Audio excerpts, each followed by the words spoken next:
नमस्कार, मैं हूं शशि तुषार शर्मा। आज तक पंजाब के स्पेशल बुलेटिन में यूके, यूएस और कनाडा समेत सभी अंतर्राष्ट्रीय दर्शकों का स्वागत है। सियासत के दलदल में नेताओं के दल बदल के दौर लगातार जारी हैं और इसी कड़ी धुरी के कांग्रेस के पूर्व विधायक दलबीर गोल्डी बीजेपी ज्वाइन करने की अफवाहों के बीच आज शाम आम आदमी पार्टी में शामिल हुए हैं। सीएम भगवंत मान के कभी विरोधी रह चुके दलबीर गोल्डी को खुद भगवंत मान ने पार्टी को ज्वाइन कराया।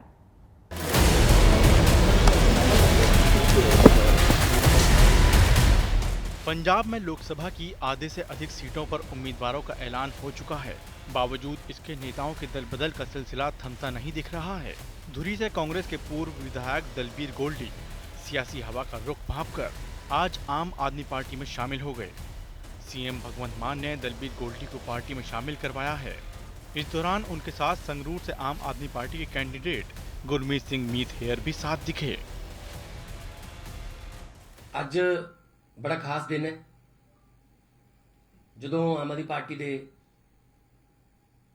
ਪਰਿਵਾਰ ਦੇ ਵਿੱਚ ਇੱਕ ਬਹੁਤ ਹੀ ਯੰਗ ਜੋਸ਼ੀਲਾ और मेहनत करने वाला नौजवान दलबीर गोल्डी वो साडे परिवार दे विच अपने परिवार समेत आए है। उन्हां दा भी परिवार आया सारा, पिता जी भी है, उन्हां दे धर्म पत्नी भी है ते उन्हां दे नाल उन्हां दे सैकड़े यूथ दे ਜਾਂ ਵੱਖ-ਵੱਖ ਜ਼ਿਲ੍ਹਾ परिषद ਜਾਂ उन्हां दे मैंबर ਜਾਂ ਸਾਬਕਾ प्रधान ਜਾਂ ये सारा उन्हां दा परिवार भी नाल ही आया है। सूत्रों के मुताबिक गोल्डी पहले बीजेपी में शामिल होने वाले थे, पर ऐन मौके पर उन्होंने अपना मन बदल दिया। आपको बता दें कि गोल्डी ही वो शख्स हैं जिन्होंने साल 2022 के विधानसभा चुनाव में धुरी सीट से सीएम भगवंत मान के खिलाफ चुनाव लड़ा था और उन्हें हार का सामना करना पड़ा था।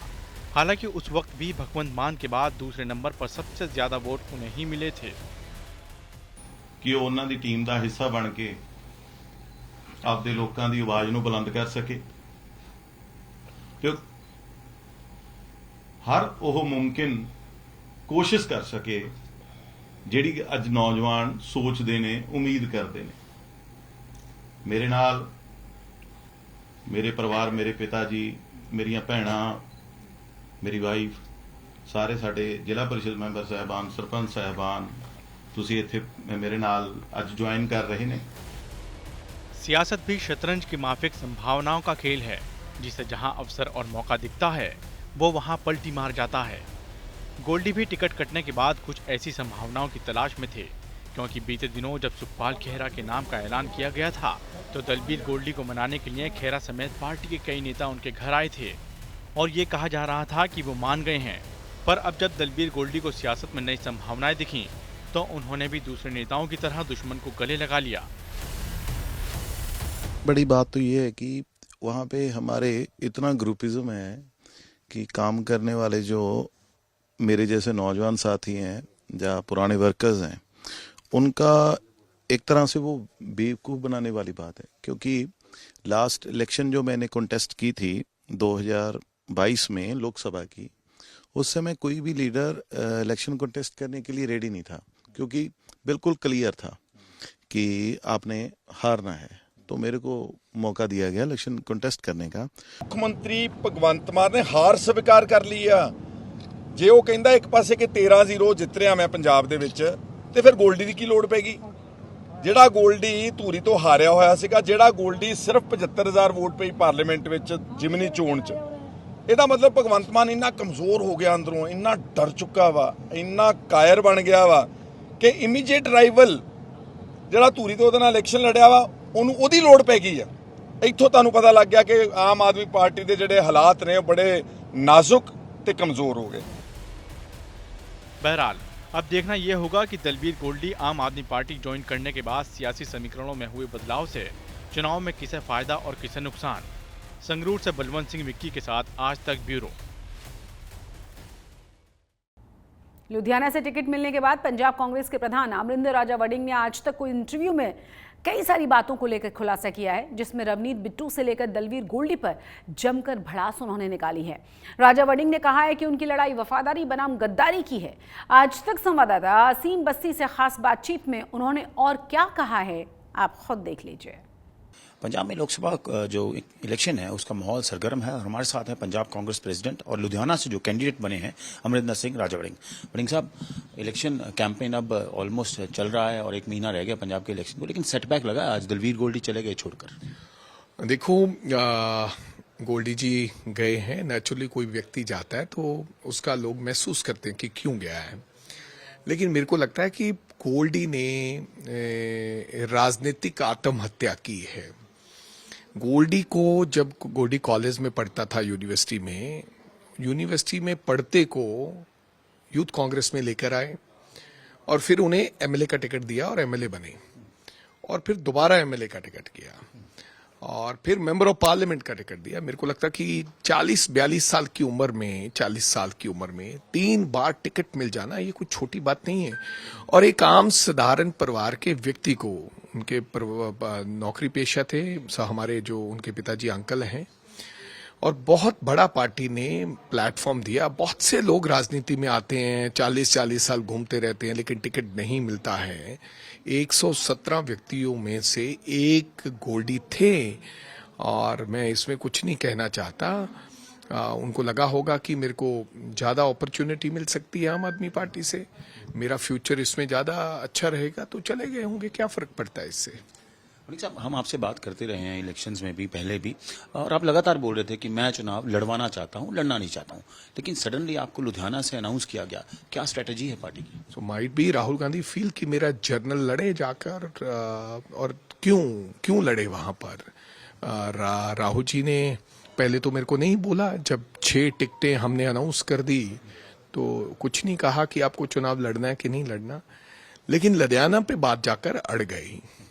वो अड़ इसलिए गई कि कहीं ना कहीं धोखा, बहुत बड़ा जो बिट्रे जिसको कहते हैं कि हार्ड शब्द है, गद्दारी, और जिसको धोखा, वो धोखा देने का काम रवनीत सिंह बिट्टू जी ने किया है। क्योंकि बिट्टू जी को घर से उठाकर एक रॉ बंदे को लेकर आए थे। बेशक वो बेन सिंह जी के पोते थे, लेकिन गुरकीरत कोटली पहले काम करते थे, तेज प्रकाश सिंह थे। ऐसा नहीं था कि 3-3 लोगों को राजनीतिक में लाएं पार्टी का, लेकिन बिल्कुल रॉ फेस, नया फेस। अनंतपुर साहब से टिकट दिया, चुनाव लड़े, हार गए, दोबारा लड़ने की स्थिति में नहीं थे, फिर जगह बदल ली, फिर जाकर बिट्टू को लड़ाया भगवंत मान जी के सामने और सुखबीर बादल के सामने, जलालाबाद लड़ाया, हार गए। राहुल गांधी उसको बहुत प्यार करते थे, राहुल गांधी जी उसको लीडर बनाना चाहते थे। 3 बार के मेंबर ऑफ पार्लियामेंट, फिर चीफ व्हिप, एक बार तो ऑपोजिशन का लीडर भी उन्होंने एक्टिंग घोषित कर दिया था। तो मेरे कहने का मतलब ये धोखे के खिलाफ लड़ाई है। जिस प्रकार से देश के लोगों में इस प्रकार के लिए रोष है कि कुछ लोगों ने टर्न कोट्स हैं जो बहुत बड़ा बिट्रे, धोखा, गद्दारी की है पार्टी के साथ, उनको सबक सिखाने का काम है। ये थे कांग्रेस प्रेसिडेंट अमरिंदर सिंह राजा वड़िंग, जो लुधियाना से कैंडिडेट हैं। और बड़ी बात कही है कि लुधियाना एक बैटल ग्राउंड है और जो लड़ाई है वो वफादारी और गद्दारी के बीच में है। गोल्डी के जाने से कोई ज्यादा पार्टी को फर्क नहीं पड़ेगा। कैमरा पर्सन अमन के साथ चंडीगढ़ से असीम बस्सी, आज तक। कांग्रेस नेता अमृता वड़िंग के विवादित बयान के बाद अब अजनाला में बीजेपी नेता अमरपाल सिंह बोनी के विवादित बयान का वीडियो सामने आ गया है। बोनी का ये वीडियो अजनाला की चुनावी रैली के दौरान बताया जा रहा है और जिसे बीजेपी कैंडिडेट तरनजीत सिंह संधू के लिए आयोजित किया गया था। वीडियो में तरनजीत सिंह संधू भी अमरपाल सिंह बोनी के साथ मंच पर साफ नजर आ रहे हैं। वीडियो में बोनी सिख धर्म को सबसे छोटा बच्चा बता रहे हैं और यीशु मसीह को सबसे बड़ा भाई। आपको ये भी बता दें कि आज तक इस वीडियो की सत्यता की पुष्टि नहीं करता है। वहीं बोनी ने भी इस वीडियो के छेड़छाड़ की आशंका की बात कही है। वहीं एसजीपीसी की तरफ से अमरपाल बोनी के इस बयान पर आपत्ति जताई गई है। ਚੋਣਾਂ ਦੇ ਵਿੱਚ ਚਰਚਾ ਹੈ ਤੇ ਇਸ ਚਰਚਾ ਦੇ ਵਿੱਚ ਇੱਕ ਵੱਖਰੇ ਤਰ੍ਹਾਂ ਦੀ ਚਰਚਾ ਆ ਰਹੀ ਹੈ ਜਿਹਦੇ ਨਾਲ ਮਾਨਵਤਾ ਸ਼ਰਮਸਾਰ ਹੈ। ਧਾਰਮਿਕ ਲੋਕ ਜਿਹੜੇ ਧਾਰਮਿਕ ਆਸਥਾ ਜਿਹੜੀ ਹੈ ਉਹ ਛਿੱਕੇ ਟੰਗੀ ਜਾ ਰਹੀ ਹੈ। ਅੱਜ ਚੋਣਾਂ ਲੈਣ ਵਾਸਤੇ ਕਿਸੇ ਇੱਕ ਵਰਗ ਦੇ ਜਲਸੇ ਵਿੱਚ ਜਾ ਕੇ ਉੱਥੇ ਧਰਮ ਨੂੰ ਛੋਟਾ ਵੱਡਾ ਕਰ ਰਹੇ ਨੇ। ਕੀ ਅਧਿਕਾਰ ਆ ਜੀ ਬੋਨੀ ਨੂੰ ਕਿ ਉਹ ਇਹ ਸਿੱਖ ਧਰਮ ਨੂੰ ਇੱਕ ਬੱਚਾ ਧਰਮ ਦੇ ਬੱਚੇ ਦੇ ਤੌਰ ਤੇ ਜ਼ਿਕਰ ਕਰੇ, ਕਿਸੇ ਹੋਰ ਧਰਮ ਦੀ ਵੱਡੀ ਗੱਲ ਕਰੇ। ਮੈਂ ਇੱਥੇ ਦੱਸ ਦੇਣਾ ਚਾਹੁੰਦਾ, ਕਲੀਅਰ ਵੀ ਕਰ ਦੇਣਾ ਚਾਹੁੰਦਾ ਕਿ ਗੁਰੂ ਸਾਹਿਬ ਨੇ ਜੋ ਸਾਨੂੰ ਮੱਤ ਦਿੱਤੀ ਆ, ਸਮੱਤ ਦਿੱਤੀ ਆ, ਉਹਦੇ ਸਭ ਧਰਮਾਂ ਦੇ ਸਤਿਕਾਰ ਦੀ ਗੱਲ ਕਹੀ ਆ।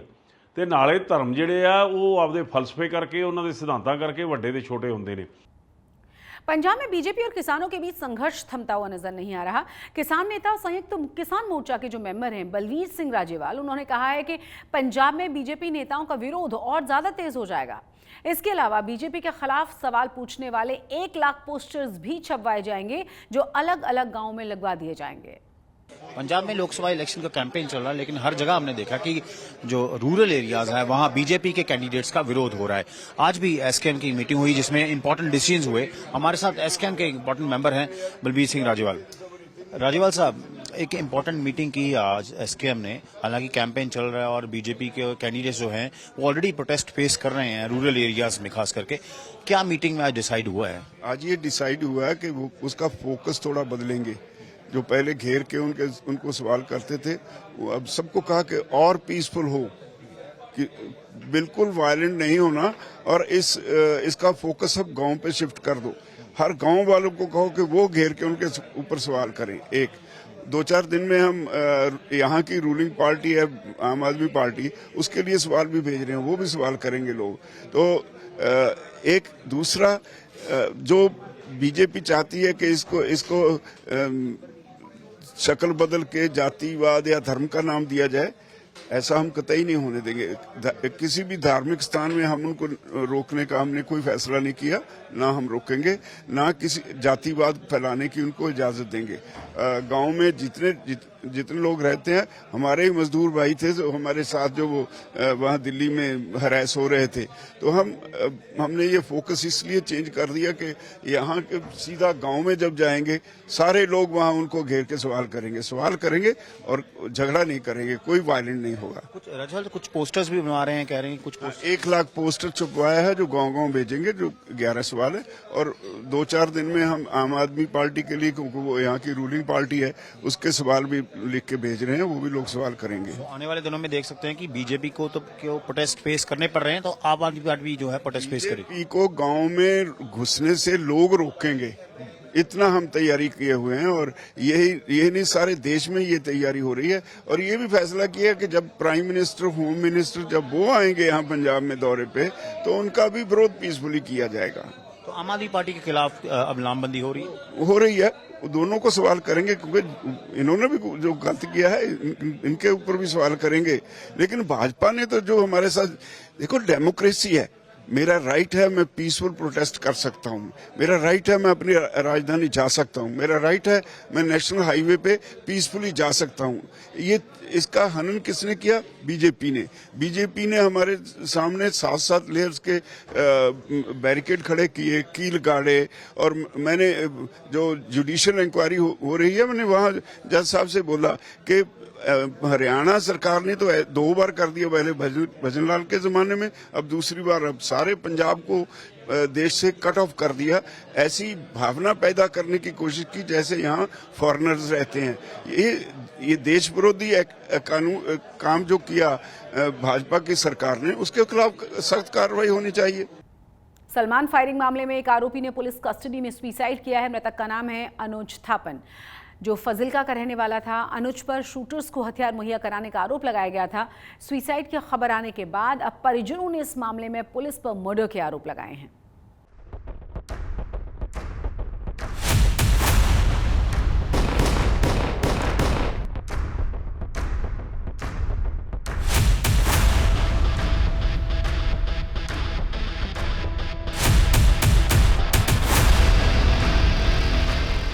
चौदह अप्रैल को सामने आई इन तस्वीरों ने पूरे देश को दहला दिया था, जब बॉलीवुड स्टार सलमान खान के घर बाइक से आए 2 बदमाशों ने ताबड़तोड़ फायरिंग की थी।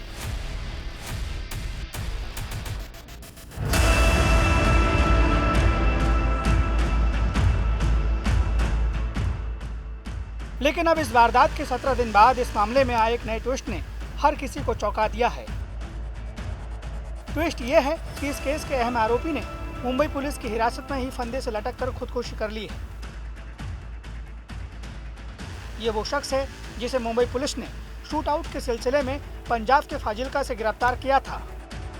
पुलिस कस्टडी में सुसाइड करने वाले इस आरोपी का नाम अनुज थापन है, जिस पर सलमान खान केस में शूटरों को हथियार सप्लाई करने का आरोप था। क्राइम ब्रांच ने अनुज थापन और सोनू कुमार बिश्नोई को पंजाब से गिरफ्तार किया था। पुलिस की माने तो दोनों पंजाब में ही लॉरेंस बिश्नोई गैंग के लिए काम करते थे और इन्हीं दोनों ने मुंबई में शूटर विक्की गुप्ता और सागर पाल को शूट आउट के लिए हथियार मुहैया करवाए थे। पुलिस सूत्रों की माने तो अनुज थापन को सोने के लिए जो चादर दी गई थी उसी को फांसी का फंदा बनाकर उसने खुदकुशी की है कि उसके ऊपर उचित कार्रवाई होनी चाहिए, परिवार को न्याय मिलना चाहिए। जे हमारे बच्चे ने कसूर किया था उसको सजा अदालत ने देनी थी, संविधान ने देनी थी और संविधान के अनुरूप हम सजा को स्वीकार करते। पर पुलिस का ये काम नहीं है कि मार मिटा के उसको आत्महत्या का रूप दे। हम दूध का दूध और पानी का पानी चाहते हैं। इस घटना की खबर मिलने के बाद परिजनों का रो रो कर बुरा हाल है। अनुज के भाई अभिषेक थापन और उसके मामा रजनीश के मुताबिक अनुज ने सुसाइड नहीं किया है बल्कि पुलिस कस्टडी में उसका मर्डर किया गया है। अनुज थापन भाई है जी मेरा, उसको 6-7 दिन पहले वो संगरूर से मुंबई पुलिस उठा के ले गई थी जी। उन्होंने हमको एक दिन बाद फ़ोन किया कि हम उठा के ले आए हैं, सलमान खान के घर जो फायरिंग हुई है उसमें इसका हाथ है। फिर आज फ़ोन आया हमको कि अनुज ने सुसाइड कर लिया है, पर वो सुसाइड करने वाला नहीं था जी। मेरा भांजा है और ट्रक पे ड्राइविंग करता है, हेल्परिंग का काम साथ में। और 5-7 दिन पहले उसको संगरूर के पास से यहाँ से उठा के लेके गए थे और एक दिन बाद में हमें पता चलता है, उनका फ़ोन आता है तो पता चलता है कि उसको उठा के लेके गए हैं पूछताछ के लिए। और हमारे यहाँ सितो सुखचैन है तो यहाँ पे कोई उन्होंने सूचना पंचायत में दी नहीं थी और घर वालों को फ़ोन करके कहते हैं कि हम इसको लेके आए हैं। सोनू फिलहाल जुडिशियल कस्टडी में है और अनुज ने खुदकुशी कर ली है। अब देखना ये होगा कि इनका असर मुंबई पुलिस की जांच पर किस तरीके से होता है। कैमरामैन वैभव कनवुटकर के साथ दिव्येश सिंह और दीपेश त्रिपाठी, आज तक, मुंबई। तो पंजाब बोर्ड के 12वीं के नतीजे घोषित कर दिए गए हैं, जिसमें लुधियाना के एकमतप्रीत ने पूरे पंजाब में किया है टॉप। वहीं दूसरे स्थान पर रहे हैं मुक्तसर साहिब के रहने वाले रवि उदय सिंह। 500 में से 500 नंबर प्राप्त किए हैं। इन छात्रों ने साबित कर दिया है कि कड़ी मेहनत और लगन से कोई भी मुकाम हासिल किया जा सकता है। इन छात्रों की जुबानी सुनिए इन्हीं की कामयाबी का मंत्र। पंजाब शिक्षा बोर्ड ने 12वीं के नतीजे जारी किए तो लुधियाना के एकमप्रीत के घर गहमा गहमी बढ़ गई। हर कोई जश्न मनाने लगा क्योंकि एकमप्रीत ने कॉमर्स स्ट्रीम में 100% अंक हासिल करके पूरे पंजाब में टॉप किया है। BCM सीनियर सेकेंडरी स्कूल में पढ़ने वाले एकमप्रीत सिंह को 500 में से 500 अंक मिले हैं। इतना ही नहीं, वो गतका में नेशनल लेवल पर गोल्ड मेडल भी जीत चुके हैं। बच्चों को स्टडी करो के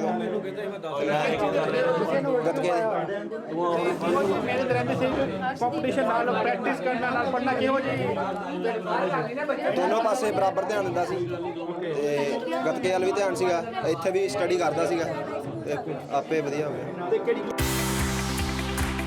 12वीं के नतीजों में पहले तीनों स्थान पर लड़कों ने बाजी मारी है। वहीं एकमप्रीत के बाद दूसरे नंबर पर श्री मुक्तसर साहिब के रवि उदय सिंह हैं। खास बात यह है कि रवि उदय सिंह ने भी बोर्ड परीक्षा में 500 में से 500 अंक हासिल किए हैं और एकमप्रीत ने भी 500 में से 500 अंक प्राप्त किए हैं।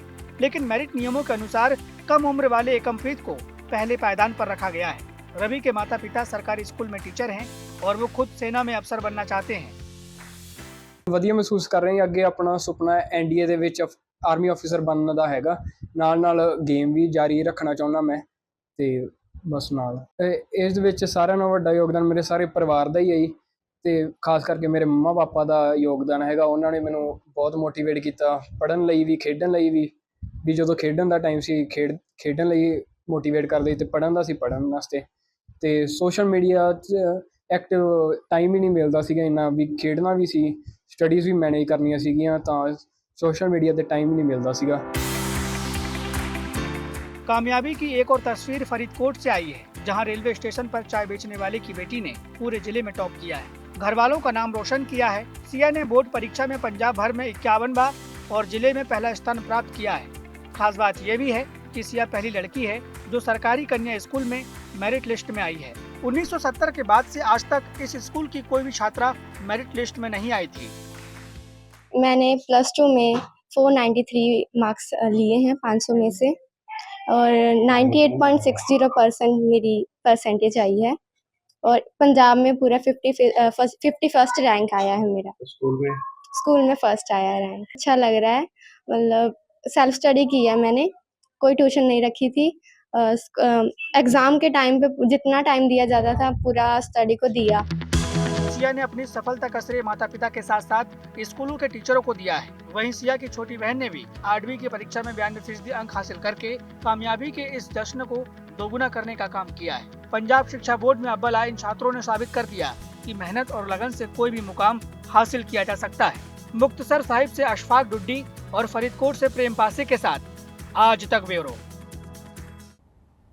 पूरे देश में सिखों के 5वें गुरु श्री अर्जुन देव का प्रकाश पर्व धूमधाम से मनाया गया। इस मौके पर अमृतसर का श्री हरमिंदर साहिब भी रोशनी से जगमगा उठा। शिरोमणि गुरुद्वारा प्रबंधक कमेटी की तरफ से भव्य सजावट की गई थी। वहीं श्रद्धालुओं ने भी दीप जलाकर प्रकाश पर्व मनाया।